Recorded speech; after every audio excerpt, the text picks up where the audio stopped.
Good morning, student. Last video we discussed about the effect of mutation on protein structure and function. मतलब कि protein के structure और function पे mutation का क्या इफेक्ट होता है, ये हमने पिछले टॉपिक में डिस्कस किया था. अब हम डिस्कस करते हैं regulation of gene expression. Gene expression का रेगुलेशन कैसे होता है. इसमें क्या है, एक एक्सपेरिमेंटल एविडेंस किया था जिसमें क्या है, जीन अपना काम नहीं कर पाता जिससे एंजाइम प्रोड्यूस होता है पूरे टाइम. मतलब जीन अपने आप को अच्छे से ऑपरेट नहीं कर पाता है तो उससे हमेशा क्या होता है, एंजाइम प्रोड्यूस होता है. ये जीन होते हैं, ये क्या होते हैं, कभी तो ज़्यादा और कभी कम रिप्रेस्ड होते हैं, मतलब इनएक्टिव फॉर्म में होते हैं. कभी क्या होते हैं ये, जिससे एक पर्टिकुलर एंजाइम बनता है, जिससे एक पर्टिकुलर एंजाइम की ज़रूरत होती है. और सम टाइम क्या होते हैं, ये एक्टिव हो जाते हैं, मतलब डिप्रेस कंडीशन में हो जाते हैं, जो कि एंजाइम की जो प्रोडक्शन है वो क्या हो जाती है, इंक्रीज हो जाती है.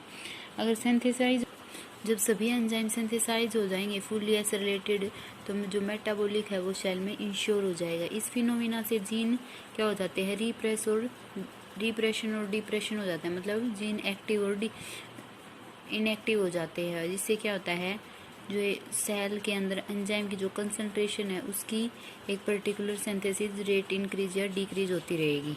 और ये एक इन्वायरमेंटल रिक्वायरमेंट के अकॉर्डिंग होता रहता है. दूसरे वर्डों में कहे कि ये सेल के अंदर जो मैकेनिज्म होता है उसको, उसके एक्सप्रेशन, जो किसी पर्टिकुलर जीन के थ्रू एक्सप्रेशन आता है उसको कंट्रोल करता है. और जो कुछ पर्टिकुलर टाइम में कुछ particular amount of enzyme produce होता है वो भी इसके द्वारा ही फिक्स होता है. प्रोटीन सिंथेसिस की रेट भी इसके द्वारा रेगुलेट होती है. और इन्वायरमेंटल फैक्टर के अकॉर्डिंग भी सेल इसके अकॉर्डिंग ही एडजस्ट हो जाती है. इस मैकेनिज्म के थ्रू क्या होता है, जीन अपना एक्सप्रेशन शो करता है, स्टिमुलाइज करते रहता है अपने एक्सप्रेशन को, और दूसरों के एक्सप्रेशन को क्या कर देता है, इनहिबिट कर देता है. इस प्रोसेस को हम क्या कहेंगे, control and regulation of gene expression. तो क्या सबसे पहले रेगुलेशन देखते हैं हम जीन एक्सप्रेशन का, किसके अंदर, प्रोकैरियोटिक के अंदर जीन रेगुलेशन कैसे होता है. तो जो बैक्टीरिया है वो क्या कर सकता है, जीन रेगुलेट को सिंथेसाइज करता है, जिससे क्या होता है, केवल जब भी कोई सबस्ट्रेट ऐड करते हैं हम तो एंजाइम प्रोड्यूस होता है, एंजाइम प्रेजेंट होता है, तभी एंजाइम अपना एक्शन करता है. प्रोडक्ट है लैक्टोज और लैकोप्रेन. हिस्ट्री है इसकी. इन 1961 में दो फ्रेंच माइक्रोबायोलॉजिस्ट थे, फ्रैंकियो जोकोब और जैकिब मोंडोन. उन्होंने पाश्चर इंस्टीट्यूट में पेरिस में प्रपोज किया था एक मैकेनिज्म, जिसे हम क्या कहेंगे, ओप्रेन हाइपोथेसिस कहेंगे, जिसमें क्या था कि जीन के एक्शन के रेगुलेशन के बारे में बताया गया था. और ई कोलाई में उसके मेटाबॉलिज्म की एक्टिविटी को डिस्कस किया गया था. इसके लिए उन्होंने 1965 में नोबेल प्राइज़ भी मिला. ये ओप्रेन एक जीन रेगुलेटिंग यूनिट की तरह भी एक्ट करता है. इसका मतलब क्या होता है ओप्रेन का, ओप्रेन एक डीएनए की सेगमेंट होती है जिसमें एक या एक से ज़्यादा स्ट्रक्चरल जीन प्रेजेंट होते हैं. Structural gene, operator gene, promoter gene, regulator gene, ये जीन प्रेजेंट होते हैं. ये ओप्रेन वर्क करता है किसमें, जो प्रोटीन सिंथेसाइज में इनएक्टिव करने के लिए या कुछ सब्सटेंस को इंड्यूसर बनाने के लिए हेल्प करता है.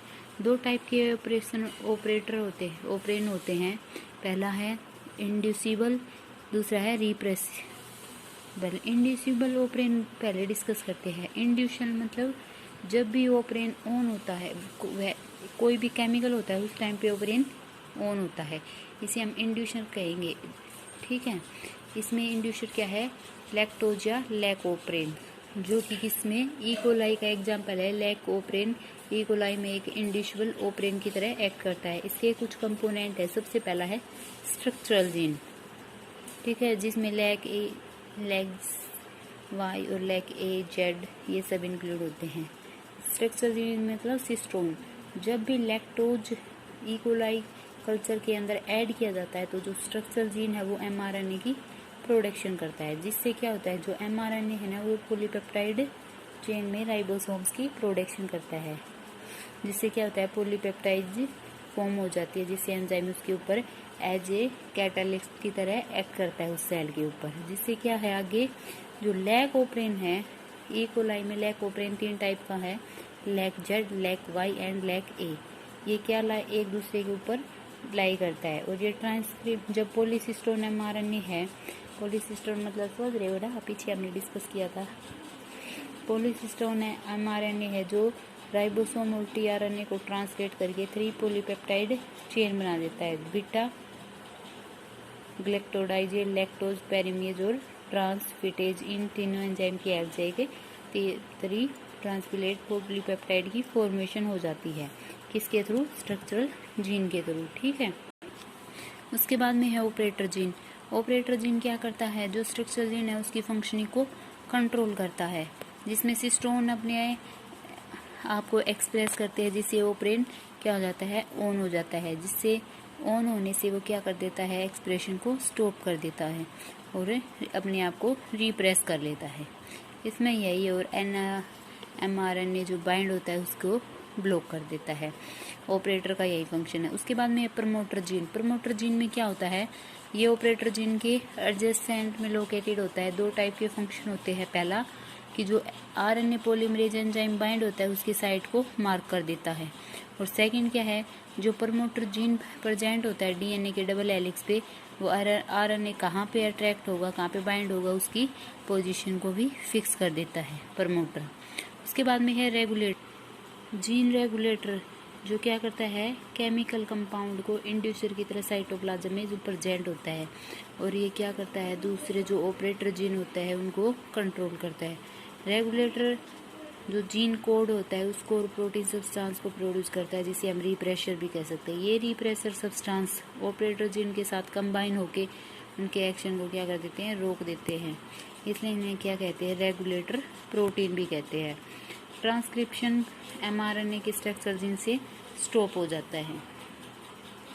उसके बाद में है इंड्यूसर। इंड्यूसर क्या होता है? केमिकल सब्सटेंस होता है जो क्या कर देता है? रिप्रेसर की एक्टिविटी को स्टॉप कर देता है और अपने स्ट्रक्चर में मॉडिफाई कर लेता है, अपने स्ट्रक्चर में चेंज ले आता है। जैसे लैक ऑपरेन है जो इकोलाई के अंदर प्रेजेंट होता है। इसे हम क्या कह सकते हैं? जो इंड्यूसर रिप्रेसर के साथ बाइंड होता है वो रिप्रेसर इंड्यूसर कॉम्प्लेक्स होता है। और इसमें कुछ टर्म दी गई है: enzyme induction, inducible enzyme, adaptive enzyme और कॉन्स्टिट्यूटिव एंजाइम। ठीक है। तो एंजाइम इंडक्शन क्या होता है? जब ट्रांसलेटेड होता है एंजाइम का, जब भी कोई ट्रांसलेट होता है राइबोसोम के थ्रू और tRNA से पॉलीपेप्टाइड होती है, उस इंटायर प्रोसेस को हम एंजाइम इंडक्शन कहेंगे। और वो एंजाइम रिस्पॉन्स प्रोड्यूस करते हैं इंड्यूसर के अगेंस्ट, वो क्या होंगे? इंड्यूजिबल एंजाइम। और जो इंडिविजुअल एंजाइम होते हैं उन्हें पहले एडेप्टिव एंजाइम भी कहा जाता था। कुछ एंजाइम है जो हमेशा केमिकल कंपोजिशन करते रहे, इन्वायरमेंट में लगातार केमिकल कंपोजिशन के थ्रू सिंथेसाइज करते रहते हैं, उसे हम क्या कहेंगे? Constitutive enzyme. Result of lactose addition of E coli culture. Result क्या होगा कि जो लैक्टोज मॉलिक्यूल्स है सेल के अंदर, वो एंजाइम लैक्टोज पेरीमेज मॉलिक्यूल के साथ बाउंड होकर कुछ अमाउंट में एंजाइम प्रोड्यूस करता है सेल में, जब ऑपरेंट वर्क नहीं कर पाता उस टाइम पे। तो कुछ लैक्टोज मॉलिक्यूल्स कन्वर्ट कर एक्टिव हो जाते हैं और इससे इंड्यूसर रिप्रेसर के साथ बाइंड होकर एक रेगुलेटर जीन को प्रोड्यूस करता है, जिससे क्या है? रिप्रेसर इंड्यूसर कॉम्प्लेक्स बन जाता है, जो कि ऑपरेटर जीन की फंक्शनिंग को मतलब कॉम्प्लेक्स फेल हो जाता है एक दूसरे के साथ ज्वाइन होने में ऑपरेटर जीन के साथ, और इससे क्या हो जाता है? वो ऑन आ जाता है। जो स्ट्रक्चर जीन के 3 एंजाइम्स प्रेजेंट थे वो क्या करते हैं? लैक्टोज और ग्लैक्टोज से ग्लूकोज की फॉर्मेशन कर देते हैं। लैक्टोज से ग्लूकोज या ग्लैक्टोज की फॉर्मेशन कर दी जाती है। ये लैक्टोज इंड्यूसर क्या कर देता है? ब्रेक डाउन कर देता है अपने इंड्यूसर को। जब भी इंड्यूसर लेवल गिरता है तब एंजाइम का मेटाबॉलिज्म होता है और वो दोबारा से अपने स्ट्रक्चर को रिप्रेस कर देता है। इसका एग्जांपल है नेगेटिव फीडबैक एग्जांपल होता है, मतलब नेगेटिव कंट्रोल होता है, जिससे रेगुलेटर जीन अपने एक्सप्रेशन को स्टॉप कर देते हैं। रोल क्या होता है इसका? कैटाबॉलिक पाथवे में इसका इम्पोर्टेंट रोल होता है। Thank you. रिप्रेसर ऑपरेंड है वो हम इसका सेकंड पार्ट वो हम कल डिस्कस करेंगे। Thank you.